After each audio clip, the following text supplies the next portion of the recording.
President. The senator from Louisiana. Thank you, Mr. President. Mr. President, I'm sure you have been to Paris.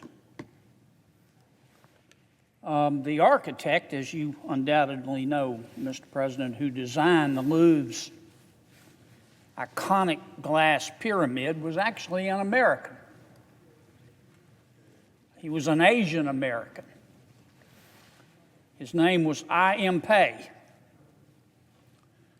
Mr. Pei immigrated from China to the United States in the 1930s. By the time he passed, at the age of 102, he had designed a number of famous buildings. And he'd done that all across the world, including on United States soil, Mr. President, including the John F. Kennedy Presidential Library. America is proud of Mr. Pei. He is just one of millions of Asian Americans whose talents have helped America continue to be an exceptional nation. A nation made up of exceptional people who take advantage of all of the opportunities that these United States have to offer. The contributions of individual Asian Americans have helped our country pioneer, and you know this, Mr. President, pioneer advances in architecture and medicine, in art and technology. But more than that, Asian Americans are our friends, and they are our neighbors.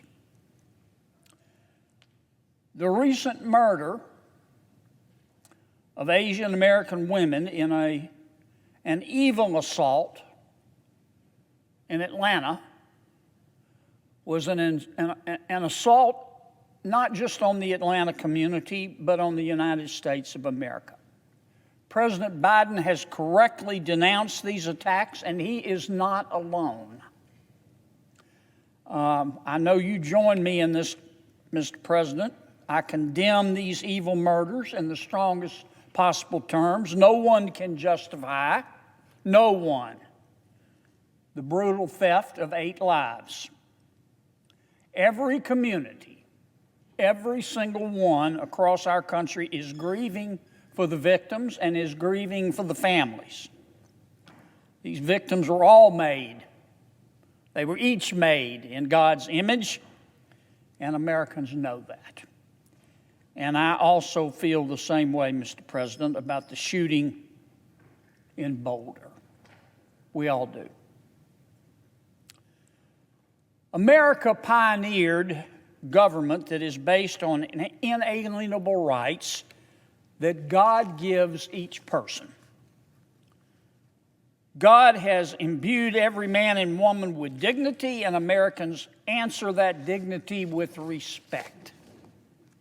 Respect for each individual and their right to make the most of the manifold opportunities our country offers.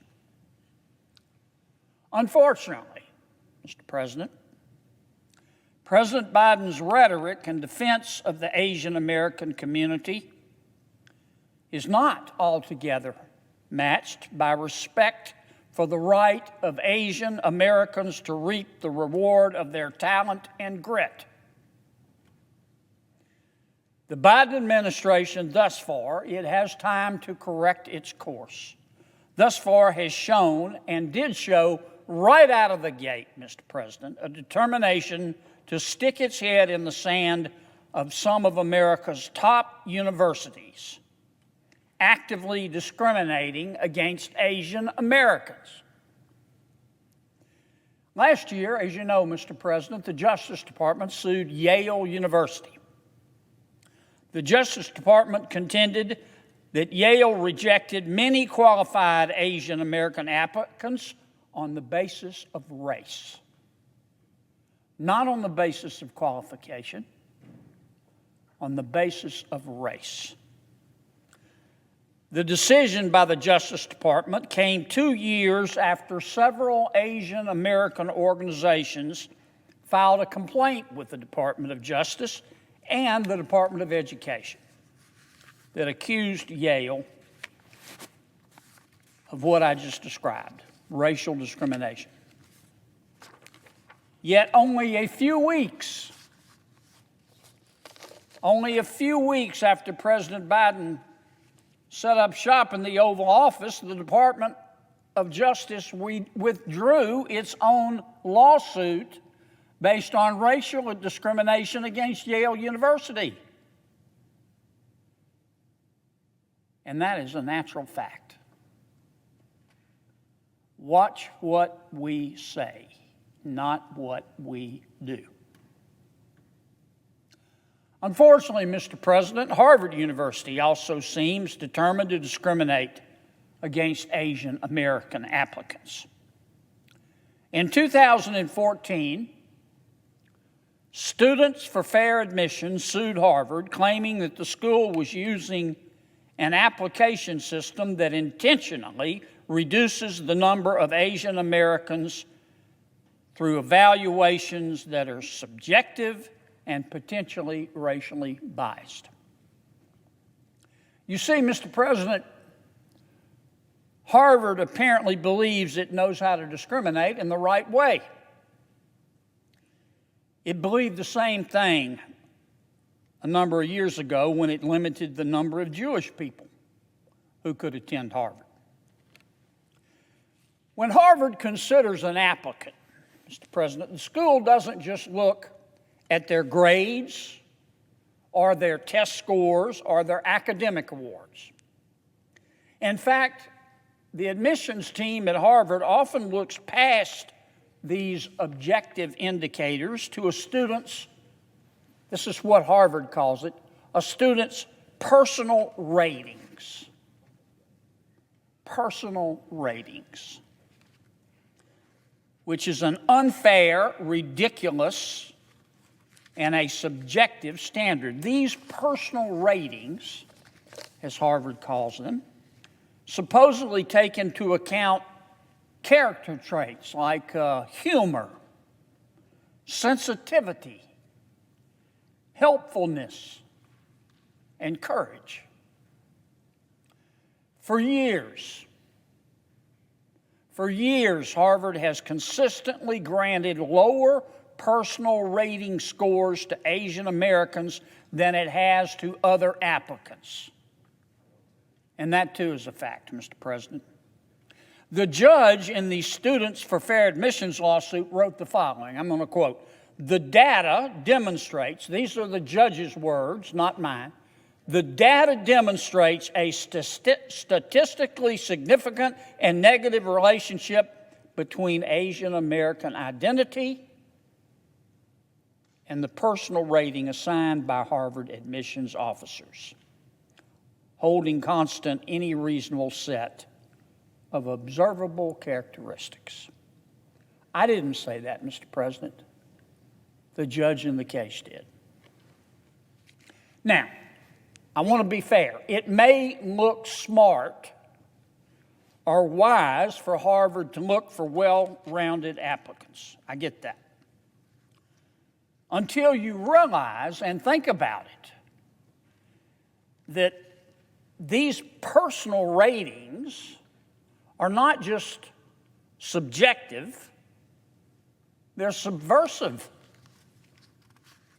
If you think about it, these scores, they're not objective like test scores or grades or extracurricular activities. These personal ratings are value judgments that can easily be tainted by racial bias. And it's clear that the personal ratings minimize the accomplishments of Asian Americans in particular. Just look at the numbers. Harvard's admission scores work like this. They use a scale of 1 to 6. 1 is the strongest possible rating. When it comes to personal ratings, remember, this is the subjective analysis of the personhood of the applicant by Harvard, not the test scores, not the grades, not the extracurricular activities. When it comes to personal ratings, only 17.6 of Asian Americans applicants receive a score of 1 or 2. 17.6 for Asian Americans. For African Americans, that number is 19.01%. For Hispanic Americans, it's 18.7%. In fact, and these are the numbers, Harvard gives Asian Americans the weakest personal ratings of any ethnic group, bar none. Harvard admissions officials have reportedly handed out these scores without even interviewing all of the candidates in question.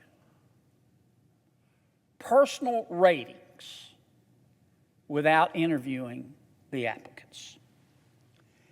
This happens now despite the fact that Asian Americans have the highest grades and test scores. So on the objective criteria, test scores, grades, Asian Americans have the highest scores. What pulls them down? The personal ratings. Harvard officials admitted, Mr. President, in 2013 that if Harvard only considered academic achievement, then proportional Asian American representation that year would have doubled. Think about that. If Harvard went on the objective criteria, extracurricular activities, grades, test scores, twice as many Asian Americans would have been admitted to the university. Why weren't they? Because of the personal ratings. They call it personal, even though many of the applicants are never even interviewed. The Department of Justice has historically supported the Students for Fair Admissions lawsuit. In 2018, Mr. President, the Justice Department filed a statement of interest in the case. And last year, the Justice Department filed an amicus brief in the case. A federal judge has ruled against the plaintiffs in 2019 in the case. The U.S. Court of Appeals for the First Circuit upheld that decision last November. This despite the fact that the federal district court judge in the case openly acknowledged that Harvard grants lower personal rating scores to Asian American applicants.